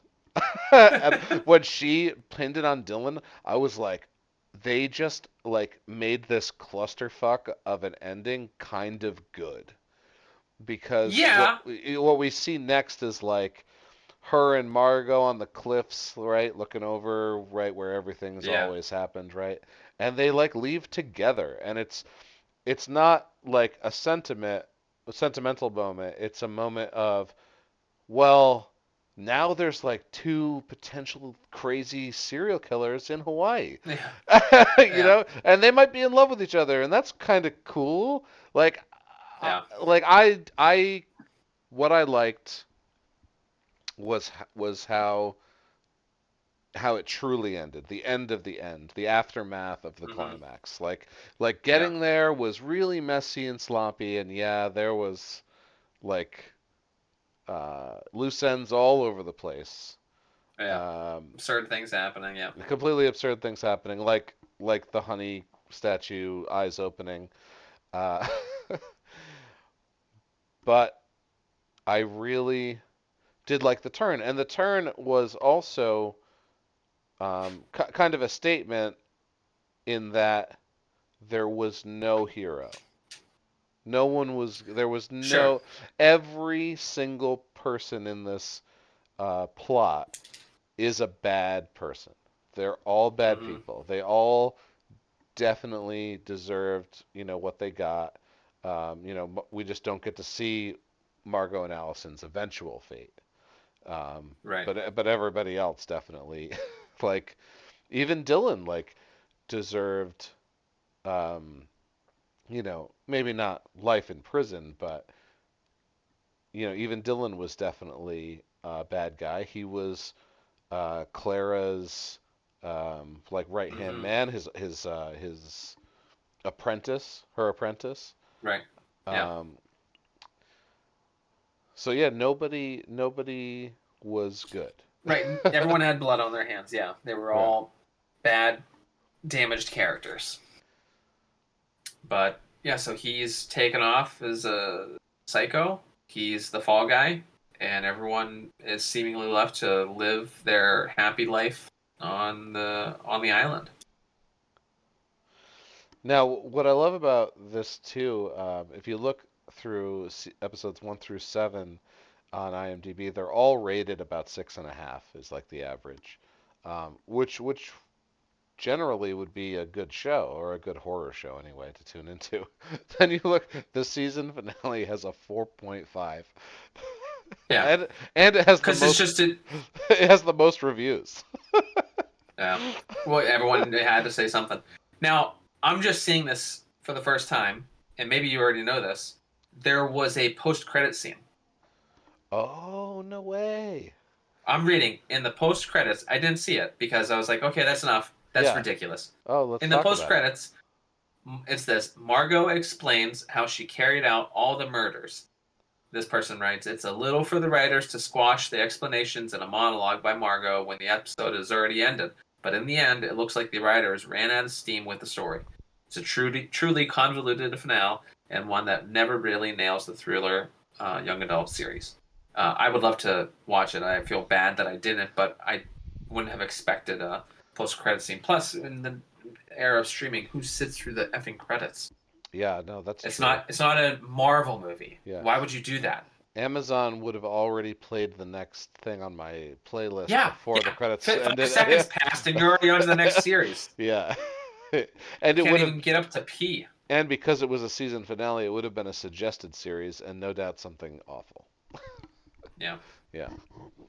So at any rate, so yeah, the thing that we already talked about, the where it just pans onto Riley's corpse, who's been dead for days, who was amputated, stabbed through the chest, but she's covered in honey now, and there's magic, and her eyes are opening. So stupid. Right. And what's okay, so I can suspend disbelief for horror all day every day. And you're Uh, going to you're going to have this weird kind of cult ritual religious ceremony that might mm-hmm. suspend life or extend life or Yeah, heal or whatever. I'll take it. I wish there was more of it. Yeah, I Yeah, like that element. I wish there yeah, was more of it through the series. yeah. Go ahead, introduce some sort of paranormal element. I'm along for the ride. Uh, but let's talk about season two potential for I Know What You Did Last Summer. All of those characters are dead. So Yeah. literally all of this religious quasi paranormal groundwork you have laid and didn't do anything with, you can't do anything with it now. If you're gonna have these characters Uh, return, if you're gonna have these characters return, it's gonna be Allison and Margot. If you're not gonna have these characters return, it becomes an anthology series, and you're starting a whole new thing over anyway. So, mhm. you know, so I don't know. Seems like a Yeah, the waste. decisions that are made are just it's just they don't make sense. It's very loose. You know, there's no need to have the the chief and Allison's father have such weird fetishy sex. It's just for fun and shock value. Like it's which is I guess part of horror, but there's all this. It just becomes a distraction or an unnecessary little thing where it's like you're just placating and you're not doing it honestly. And I think that's what, for me, stops this from being as good as a series like Chucky is. you're using pre-existing subject matter or an intellectual property, a name, and you're not paying homage or utilizing it in a respectful manner. And I think that this says that more Yeah. than anything else. That it's not honoring it the way that I would want to see it. Yeah. I Just like you think mentioned the thing a little while ago, like the thing took the original and did it in a different way, but respected the original source. This I don't think does in the same way. In some ways, but in the end, no. yeah, I think the Thing prequel is a great movie if it doesn't have the CG monsters and has the animatronics. Right. Whereas this, yeah, okay, we're in an age of streaming and it's an Amazon show, but if this was um, regular television, this would have been on the CW, and there would have been, or the WB, whatever you want to call it, and Hmm. would have just been this over dramatized, everybody in the show is sexy and everybody's having sex, and Yeah. you just take the cursing out of it, and boom, you've got it on network television. Um, Hmm. the and that, I think, is also my biggest complaint. Um, is not that I have a problem with gratuitous sex. Uh, it's that it didn't do anything. It wasn't for the Just plot. tacked on. It didn't Right. move the story forward. It was literally just to tantalize, or to, like, Hmm. some people are watching this show because of the sex and not watching the show because of the story, and that doesn't make any sense to me. Like, why? Yeah. There is so much media being created right now because of streaming. Like, you can watch 1,000 shows you've never seen, Yeah. um, and so why am I going to watch I Know What You Did Last Summer? um, you know I'm going to watch it for the horror and the story, and I'm gonna furrow my brow at the scenes that don't make sense, and at the stuff that's just put in there to be shocking, and I'm gonna wish that it was just written a little better. Yeah. I'd like to know how the demographic that they're targeting responds to it. I'd love to know how high schoolers feel about that. Sure, sure, right, because their demographic is not 40-year-old horror fans. Right. We have a certain refined palate, Yeah. obviously. Uh, but so how do kids respond to this? I would love to know how this tests with them. If they're like, yeah, this is sweet, this is cool, and why is that? Is it because they have no frame of reference? Is it because it does all the dumb, exciting, in your face type stuff that they are into? Like because it was a lot of music, a lot of sex, a lot of you Yeah. know little clothing and just kind of like modern speak and language. Yeah, yeah. I You mean, know, it like Mean was Girls talk, but yeah, current but 2021. but current, exactly. It was, Right. it was set in Hawaii too, right? So it's Right. everybody's scantily clad in day-to-day life, apparently, Hmm. because nobody wears a whole shirt No. in Hawaii. So I'd like to know how they felt because yeah, I'm unsatisfied with it Yeah. as a whole. There are definitely moments where I was on board and I had fun. I enjoyed the mystery. I Yes. enjoyed peeling it the layers and trying to figure it out, but it just didn't come together the way that I would want Yeah. it up to it. I agree. The mystery was messy, but overall the reveal for me was satisfying. Uh, Yeah. it was a bumpy road that had a couple good moments, but Hmm. overall, I wouldn't recommend. Uh, I wouldn't watch it again. No, no. I wouldn't suggest somebody watch it. Uh, Well, and it's kind of jacked up. Like, dude, they're each an hour long.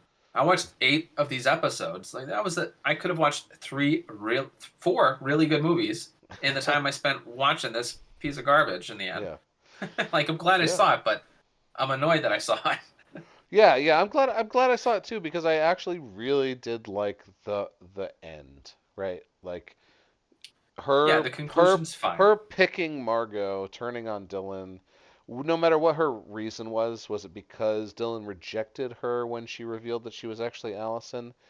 Hmm. Um, or is it because she finally, or she's like, I can't reveal that I'm Yeah, Allison to the I'm world. selfish, and I Yeah. yeah, I want to Uh, keep living that lie. I don't want yeah. to be in trouble, so I'm going to go along with Yeah. this that gets me out of trouble. I'm not going to face responsibility. Yeah. Yeah. Which is a bad lesson to teach people, Yeah, I know. but I don't think that it's a lesson that is learned by the viewer because it's the villain who's making the choice, right? Um, Right.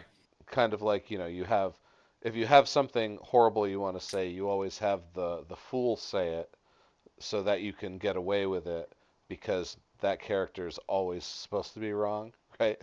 So Hmm. when the villain makes a bad decision, like, it's not necessarily like teaching kids to make bad decisions because it's the Yeah. villain. You're not supposed to identify with this guy. You're not supposed to Yeah, I do what kind he of feel like does. they're like, yeah, she did the right thing. Fuck Dylan.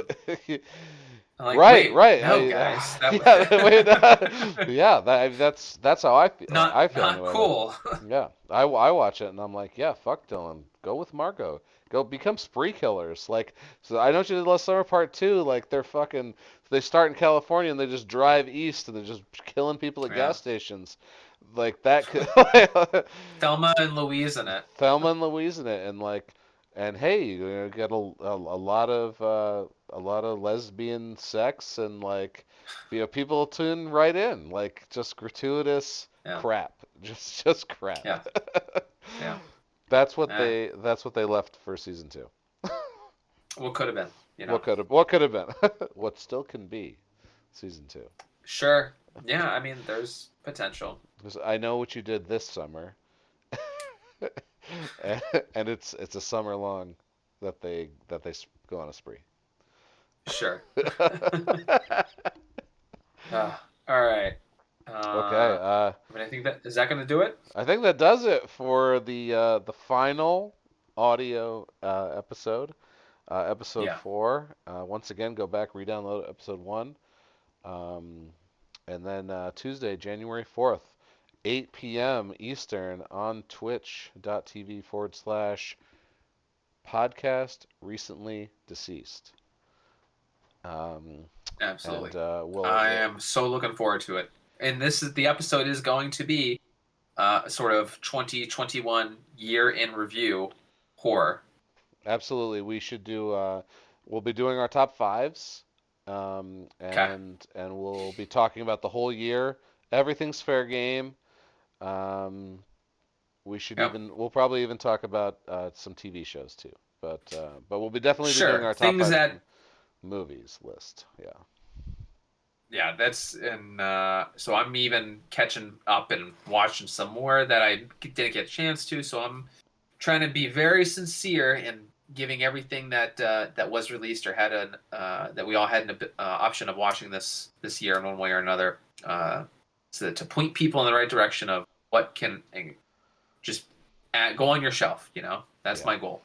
Right. These Yeah. will change you or impact you or leave a good impression. You'll want to show other people these movies to bring them into your circle of watching this stuff on once a month type thing, little horror club type viewing, because this is just awesome. It's fun, and Yeah. so that's what we're trying to do: showcase those films. Yeah, definitely stuff you're gonna want to own, not stuff you're gonna be Yeah, like, oh, I can stream it on Hulu.